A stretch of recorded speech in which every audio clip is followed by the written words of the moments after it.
Monsieur, vous voulez répondre, monsieur Flamand? Ouais, j'aimerais répondre. Si vous voulez compléter après, monsieur le maire, mais je peux répondre sur pas mal de choses. Donc je vais répondre à monsieur Bigot.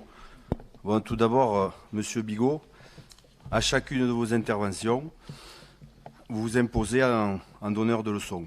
Aujourd'hui, vous atteignez les sommets en ce qui concerne l'accessibilité. J'espérais que vous étiez un expert dans la lecture des budgets. J'en conclus donc, soit vous le faites exprès pour salir la ville, c'est ce que je pense, soit vous êtes vraiment un incompétent. Depuis 2020, avec tous les kilomètres que vous faites avec votre vélo, vous ne voyez pas tout ce qui se passe dans l'accessibilité sur la ville de Carcassonne. Et non, vous préférez vous cacher derrière ce que vous venez de dire il y a une minute, derrière une ligne budgétaire où rien n'est marqué, car les budgets d'accessibilité sont englobés de façon générale sur les lignes travaux. Sachez donc que nous n'avons aucune leçon de morale ni de compétence à recevoir d'une personne qui a la course au mandat et qui se fiche complètement des Carcassonnaises et des Carcassonnais, ainsi que de leur bien-être.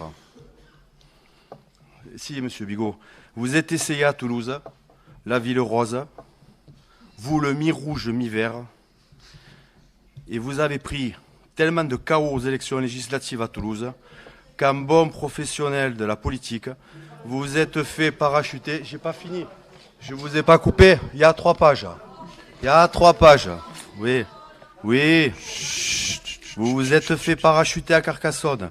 Chez nous, car toutes vos analyses mettaient en lumière qu'il serait plus simple d'obtenir un mandat du fait que le Parti socialiste local en pleine déroute est au plus bas et au plus mal. Et oui, vous êtes donc arrivé chez nous avec votre vélo, votre Bermuda, votre t-shirt « J'aime la nature », en expliquant à qui veut l'entendre que vous êtes le champion du monde des jardins partagés, des énergies renouvelables et tout ce qui touche de près ou de loin à l'écologie. Une chose est sûre, vous ne vous attendiez pas à recevoir des leçons d'écologie, de bien manger dans nos écoles et de bien vivre tout court par notre maire Gérard Lara, dont la ville vient d'être nommée par l'Express ville la plus écologique de France. Ce qui est rassurant, c'est que vous n'êtes que de passage chez nous, car vous avez compris que les Carcassonnais ne voteraient pas pour vous. Donc je vous conseille de descendre en vélo jusqu'à Montpellier, où là-bas peut-être vous aurez un peu plus de chance avec vos collègues d'Europe Écologie les Verts, qui sont aux affaires. Sachez que la ville a élaboré son agenda d'accessibilité programmé qui planifie des travaux requis en matière d'accessibilité sur une période de 9 ans depuis 2016 et qui arrivera à échéance en 2025. Les réalisations se sont faites par ordre de priorité.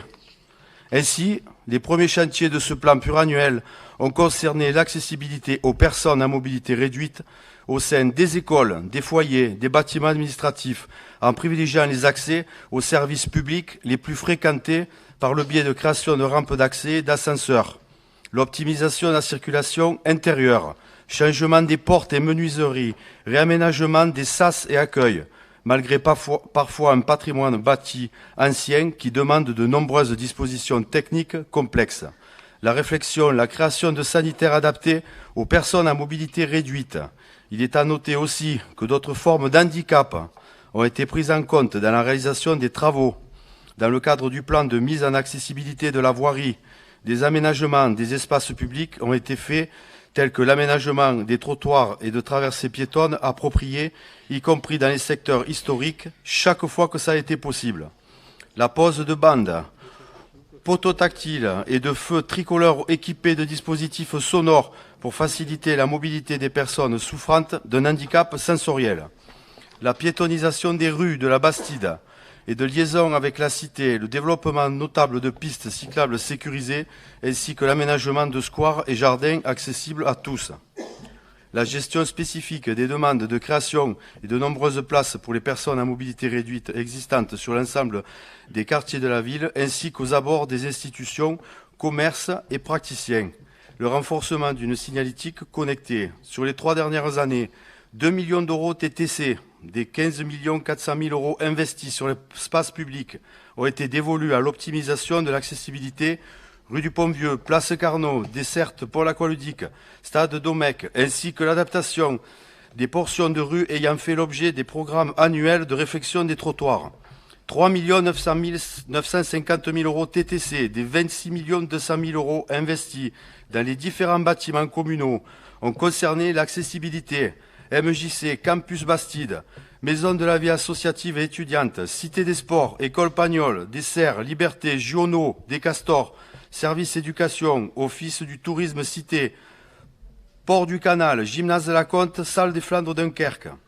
Pour 2024, l'accessibilité est fortement intégrée dans les projets puisqu'environ 1 200 000 euros TTC des opérations retenues participeront à son amélioration tant sur l'espace public que dans les bâtiments communaux.